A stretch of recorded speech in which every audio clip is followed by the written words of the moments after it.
I'd always known that strange and wonderful things could happen at Christmas. Still, I was unprepared for the shining miracle that changed my little boy's life.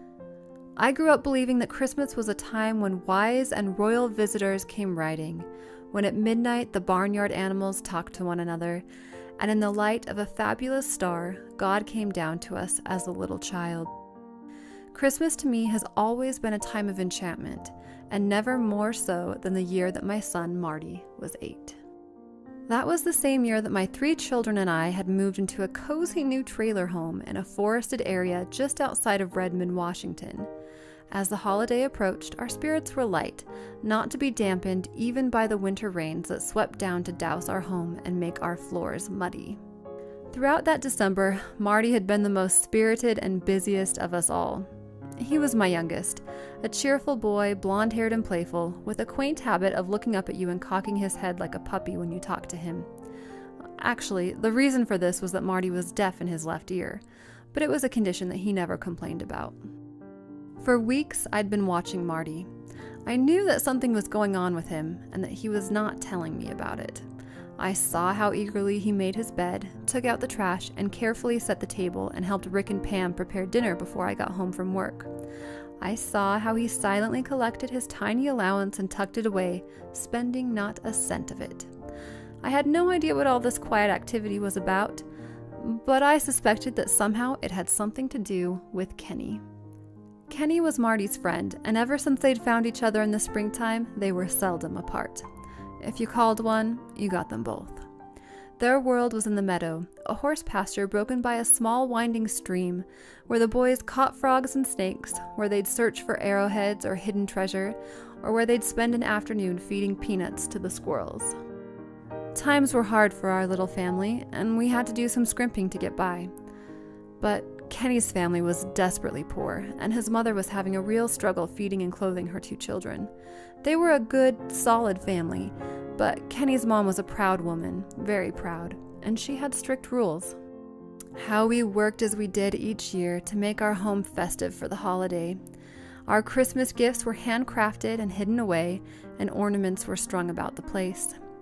Marty and Kenny would sometimes sit at the table long enough to help make cornucopias or weave little baskets for the tree.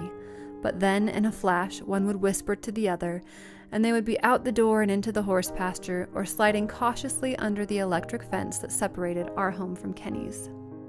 One night shortly before Christmas, when I was busy shaping tiny, nut-like Danish cookies that were heavily spiced with cinnamon, Marty came into the kitchen and told me in a tone mixed with great pleasure and pride, "Mom, I've bought Kenny a Christmas present. Want to see it?" "So that's what he's been up to," I said to myself. "It's something he's wanted for a long, long time, Mom," Marty said. After carefully wiping his hands on a dish towel, he pulled from his pocket a small box. Lifting the lid, I gazed at the pocket compass that my son had been saving all those allowances to buy. A little compass to point an 8-year-old adventurer through the woods.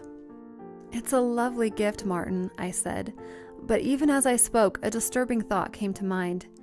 Kenny's family could barely afford to exchange gifts among themselves, and giving presents to others was out of the question. I was sure that Kenny's proud mother would not permit her son to receive something he could not return in kind. Gently, carefully, I talked over the problem with Marty. He understood what I was saying. "I know, Mom, I know. But what if it was a secret? What if they never found out who gave it?" I didn't know how to answer him. I just didn't know. And so the matter was left up in the air. The day before Christmas was rainy, cold, and gray. The 3 kids and I all but fell over one another as we put finishing touches on Christmas secrets and prepared for family and friends who would be stopping by. Night settled in. The rain continued. I looked out the window over the sink and felt an odd sadness. How mundane the rain seemed for Christmas Eve. Would wise men and kings come riding on such a night? I doubted it. It seemed to me that strange and wonderful things happened only on clear nights, nights when one could see at least a star in the heavens. I turned from the window, and as I checked on the ham and homemade bread in the oven, I saw Marty slip out the door. He wore his coat over his pajamas, and I knew he was clutching a tiny, colorfully wrapped box in his pocket. Later, he told me what happened to him that night. Down through the soggy pasture he'd gone, then a quick slide under the electric fence and across the yard to Kenny's house. Up the steps on tiptoes, shoes squishing, opening the screen door just a crack, the gift placed on the doorstep, then a deep breath, a reach for the doorbell, and press on it, hard. Quickly, Marty turned, ran down the steps and across the yard in a wild race to get away unnoticed. Then, suddenly, he banged into the electric fence. The shock sent him reeling. He lay stunned on the ground. His body tingled and he gasped for breath. Then, slowly, weakly, confused and frightened, he struggled back home. "Marty!" we cried as he stumbled through the door. "What happened?" His lower lip quivered, his eyes brimmed with tears. "I forgot about the fence and it knocked me down." I hugged his muddy little body to me. He was still dazed, and there was a red mark from the fence beginning to blister on his face from his mouth to his ear. Quickly I treated the blister, and with a warm cup of cocoa soothing him, Marty's bright spirits returned. I tucked him into bed, and just before he fell asleep, he looked up at me and said, "Mom, I'm sure that Kenny didn't see me."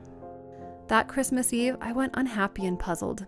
The encounter with the electric fence seemed such a cruel thing to happen to a little boy while on the purest kind of Christmas mission, doing what the Lord wants all of us to do, giving to others and giving in secret at that. I did not sleep well that night. Somewhere deep inside, I think I must have been feeling the disappointment that the night of Christmas had come and it had been just an ordinary, problem-filled night. No mysterious enchantment at all. But I was wrong. By morning, the rain had stopped and the sun shone. The streak on Marty's face was very red, but I could tell that the burn was not serious. We opened presents, and soon, not unexpectedly, Kenny was knocking on the door, eager to show Marty his new compass and tell about the mystery of its arrival. It was plain that Kenny didn't suspect Marty at all, and while the two of them talked, Marty just smiled and smiled. Then I noticed that while the two boys were comparing their Christmas, nodding and gesturing and chattering away, Marty was not cocking his head. When Kenny was talking, Marty was listening with his deaf ear, the ear that had slammed into the fence. Weeks later, a report came from the school nurse verifying what Marty and I already knew. Marty now has complete hearing in both ears. The mystery of how Marty regained his hearing, and still has it, remains just that, a mystery. Doctors suspect, of course, that the shock from the electric fence was somehow responsible. Perhaps so. Whatever the reason, I just remain thankful to God for the good exchange of gifts made that night. So you see, strange and wonderful things still happen on the night of our Lord's birth, and one does not have to have a clear night either to follow a fabulous star.